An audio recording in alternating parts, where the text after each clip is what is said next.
Electrophysiological recordings from muscle and motor neurons can be obtained from a properly prepared Drosophila embryo. Body wall muscles 6, 7, 12, or 13 can be easily recorded from the whole cell recording configuration, and robust miniature amplitude currents can be measured after achieving a gigaohm seal. To record from the neuromuscular junction, a suction electrode can be used to draw up a motor nerve near the CNS exit point and deliver presynaptic stimulation while whole cell currents are measured in the postsynaptic muscle. Alternatively, a pipette may be used to deliver excitatory neurotransmitters near the recording electrode via iontophoresis or pressure ejection. Hi, I'm Kaiyun Chen from the lab of Featherstone in the Department of Biological Sciences at the University of Illinois at Chicago.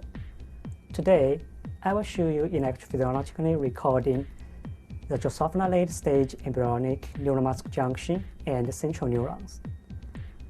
These procedures we're using to study the function and development of Drosophila neuromuscular system.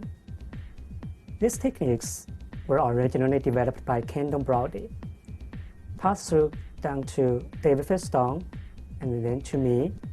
Today, I will pass it on to you. This procedure requires that embryos be properly harvested and dissected in advance. To see how this is accomplished, view the accompanying JoVE publication by Broadie, Featherstone, and Chen.